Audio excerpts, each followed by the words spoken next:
Close your eyes for a moment. Imagine it's a Sunday morning in 1955. The scent of fresh rolls fills the air. Your dad knots his tie neatly. Your mom pulls on her white gloves. Somewhere, a roast is warming in the oven. Kids fidget in polished shoes, waiting for church. No phones, no errands, just slow time, soft light through lace curtains, and a country at rest. Everything, from the paperboy's whistle to the hymns on the radio, moved gently. This was the rhythm of a 1950s Sunday. Come, let's step back into that world, one memory at a time. You might remember the feel of starched collars brushing your cheeks or the scent of your father's aftershave as he tightened his tie, half-focused in the hallway mirror. In 1950s America, Sunday wasn't just a day, it was a stage set for dignity, and its costume was the Sunday best. The ritual of getting dressed was quiet but significant. Suits were pulled from plastic garment bags, carefully hung on the back of doors from the night before. Trousers were crisply pressed. Shirts, usually stark white, had been ironed to perfection, collars stiff, sleeves sharp. Shoes were polished until you could practically see your reflection in them. Mothers took their time too. Often waking up early despite their long Saturday in the kitchen, they completed their ensembles with grace and patience. A-line skirts, freshly laundered blouses, handbags that matched their polished shoes. And always, always, the hat. Wide-brimmed for some, dainty with netting for others. These hats weren't impulse fashion buys. Many were passed down, carefully boxed each week, stored with lavender sachets to keep moths away. And before she left for church, she'd slip on those classic white gloves, thin, elegant, and quietly commanding. In many households, gloves were worn until seated in the pew, then tucked neatly into a handbag beside a folded handkerchief. Even the youngest didn't escape the ritual. Little boys squirmed as neckties were snugged around stiff collars. Girls twirled in cotton dresses dotted with dainty prints, buckling patent leather shoes and tugging up itchy knee socks. Looking back, you might remember how the clothes didn't always feel comfortable, but they marked something special. There was no school that day, no work to rush to, and no chores waiting right outside. The fuss over getting dressed, as inconvenient as it may have felt then, was part of what made Sunday feel so different. We didn't dress up just to impress. We dressed up to honor the day. This modest elegance set a tone of reverence, whether for church, family, or simply the soft rhythm of the weekend. The effort reminded us that something quieter, something gentler, was just beginning. A day to pause, to gather, and to shine, if only for a few hours, in polished shoes and neatly pinned curls. And as the front door opened and polished figures stepped out into small-town streets or city blocks, something subtle fell into the place. It was Sunday, and we were ready. You might remember the stillness of a Sunday morning, the way the town felt hushed, almost reverent, as if holding its breath before the first church bell.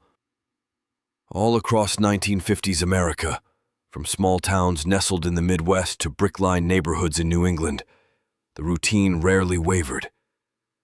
Church wasn't just a destination, it was the rhythm that guided the entire day. Most families attended 2 services, one in the crisp light of morning and another as evening shadows stretched across backyard fences. For many, this dual devotion wasn't seen as a burden. It was a blessing. The church framed the day with purpose, bookending it with song, scripture, and community. Walking up the steps, the scent of aged wood mixed with fresh flowers brought by congregants. Organ chords drifted softly through the walls, muffled by heavy doors.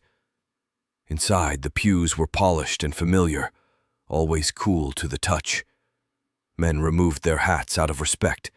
Women sat poised in veiled hats and gloved hands, flipping through dog-eared bulletins tucked inside faux leather purses. The murmurs before the sermon were gentle and warm. Friends exchanged updates in whispers, waving across the aisle, nodding to elders who always sat in the same spot. And then, quiet. The music began. Hymns rose not from performers but from pews, from voices that belonged to neighbors, family, and friends. Songs like In the Garden or Rock of Ages, learned by heart from years of Sundays spent beneath stained glass light. Children had their own little corner of the experience, Sunday school. With small pastel handouts, tiny chairs, and stories brought to life by passionate teachers.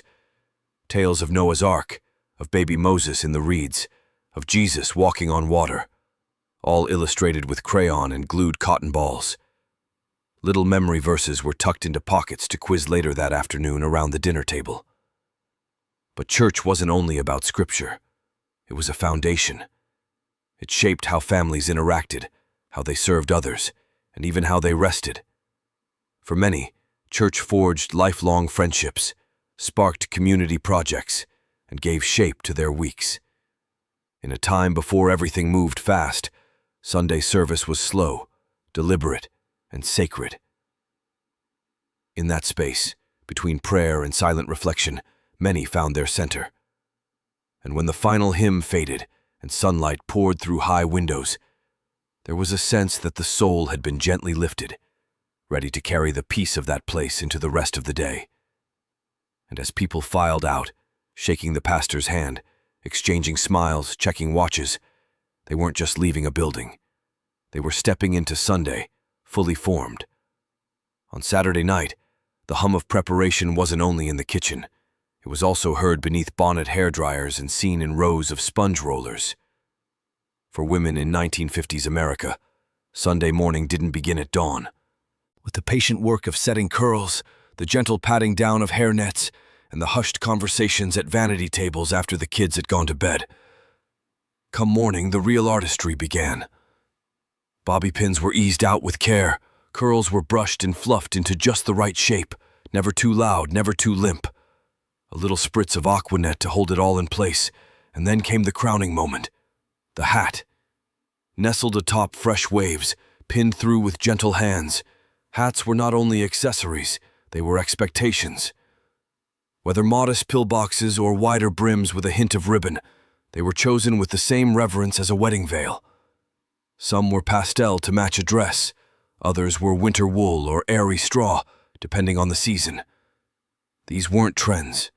They were part of the fabric of Sunday, formal, feminine, and dignified. As mothers prepared themselves, little girls looked on, eyes wide, watching it all unfold like a weekly ballet. They copied from the corners of mirrors, tightening the straps on their Mary Janes or turning necklaces around to point the clasp in the back. Many girls remember the slight sting of a slipped bobby pin, the smell of Pond's cold cream in the air, the softness of their mother's gloves. And those gloves, often white or ivory, completed the look. Thin cotton in warmer months, brushed leather in cooler seasons. They weren't worn every day, which made them special. Wearing gloves to church signaled that the day deserved something a little extra, something a little more refined. But Sunday style didn't shout, it glided. Modesty was honored, but it never meant losing beauty. There was pride in looking put together, not for vanity, but for value. Each carefully chosen piece spoke without saying a word, that this mattered, that the morning mattered, that family, community, faith, it all mattered. And when the final perfume was dabbed behind the ears, when the mirror gave its final nod of approval, the ladies of the house stepped out into Sunday morning not just dressed, but shining, with grace, tradition, and a quiet confidence that was all their own. And while the hats and gloves marked the beginning of the day, another ritual was already unfolding in kitchens across the country, one that filled the house not with fragrance, but with anticipation. The first sign wasn't the sunrise, it was the smell. If you happened to step outside around 7 or 8 in the morning, while the sky was still soft and pale, you'd catch it. Warm and yeasty, mingled with the sharpness of cinnamon or the subtle sweetness of sugar melting into pastry. Down the street, the bakery was already awake, long before most homes stirred. In 1950s America, most people lived within walking distance of a neighborhood bakery, and Sundays made those places feel even more magical. There was something about bread on a Sunday morning, fresh from the oven, tucked into a brown paper bag, still steaming by the time you returned to the car. The lines sometimes stretched out the door, filled with fathers in suspenders and mothers in gloves, already dressed for church, children still blinking sleep from their eyes. And even though most other stores were shuttered until Monday, the bakery came alive for just a few short hours. Doors chimed gently each time someone left or entered. Counters were stacked with crusty loaves of rye, warm dinner rolls, sticky buns coated in thick drizzles of icing. You might remember the way the baker knew your family's favorite, or how your mother would pick up a dozen rolls and maybe some Danish for Uncle Albert, who was always just stopping by after service. Time inside moved fast, but kindly. As if the people there knew you had somewhere to be. Church bells never waited, after all. But in that hurried stillness there was peace. These weren't loaves hastily bagged from a conveyor belt. This was bread that had been mixed, kneaded, shaped, and watched with care. There was something about sitting in the front seat of the car on the way home, holding that warm bag on your lap, sneaking a pinch of roll off the side when no one was looking. Sometimes it was all you needed to feel like everything in the world was just right. Bakeries back then didn't stay open all day. Many closed their doors sharp at 1 o'clock, and not a soul complained. They didn't need to. Sunday wasn't about convenience, it was about intention. And that quiet, blessed window when the bakery was open, it felt like a secret gift made fresh just for you. Back home, those rolls would rest in a basket on the kitchen table, beside the roast in the oven and the pie cooling on the sill. As preparations continued for the midday meal, one thing was clear. Even the bread knew it was Sunday. While the rest of the house settled into the soft flicker of a Saturday night television show or the faint hum of a radio tuned to your hit Parade, the kitchen told a different story. It was the quiet heart of the home, glowing gently under overhead lights, where preparation for Sunday began long before the sun ever rose. Mothers moved through this space like practiced choreographers, each step deliberate and quiet. The clatter of a wooden spoon in a mixing bowl, the snap of a towel over a rising bread loaf, the hiss of a roast as it was basted just one more time. These sounds became a kind of lullaby in their own right. Saturday night wasn't a time for rest. Not yet. Not until every dish had been touched with care. There were pie crusts being chilled in glass dishes, dusted with flour and covered in wax paper. Chicken soaked in buttermilk or sliced lemons, depending on the family preference. A pork roast might be slathered in mustard rub, ready for a slow bake the next afternoon. Vegetables, corn, carrots, green beans, were shucked and sliced, set into bowls covered with clear saran wrap that clung tightly in the early years of its popularity. Over at the far counter, there might be a cake already cooling, or a Jell-O mold beginning to set in the old Frigidaire. Planning for Sunday dinner wasn't simply practical. It was an act of affection. It required time, patience, and trust in family tradition. Many of the recipes came from memory, not measuring cups. A pinch of this, a big spoonful of that. Things tasted like home because they'd been prepared the same way, in the same dishes, by the same hands for decades. And underneath all this work was a kind of peace. It didn't feel like a chore. It felt like devotion, quiet, steady devotion, wrapped in the aroma of browning butter or the soft steam of chopped onions. Long before phone alarms and line cooks and meal kits, there was nothing more comforting than knowing Sunday would be fed, heartily, warmly, and together. Upstairs, children slipped under quilts, unaware that their breakfast would come with the smells of something even better already in motion. The gentle clatter in the kitchen would eventually give way to sleep, but not before every spoon had been stirred and every dish tucked in just right. Because in the 1950s, Sunday didn't start when you woke. It started the night before, with a soft shuffle, a simmer, and the kind of love you could taste. By the time 2 o'clock rolled around on a Sunday afternoon, the house had taken on a different kind of stillness. Not the silence of sleep, but the gentle hush just before something important begins. The clinking of dishes in the kitchen signaled that it was almost time. Scents of roasted meat, buttery sides, and something sweet still baking in the oven drifted into every room like an unspoken invitation. But it wasn't only about reading. It was about remembering. Because often, before the light faded completely, someone would pull out the camera. Most Sunday photos weren't planned.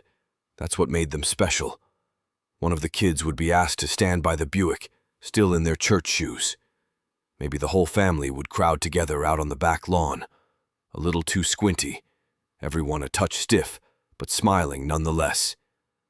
The snapshots weren't glamorous, but they were true. Black and white prints that caught the color of something else entirely: warmth, familiarity, tradition. The true, quiet closing of a day so full of life, it needed a picture just to hold on to it. So if any of this made you smile, you had an epic childhood.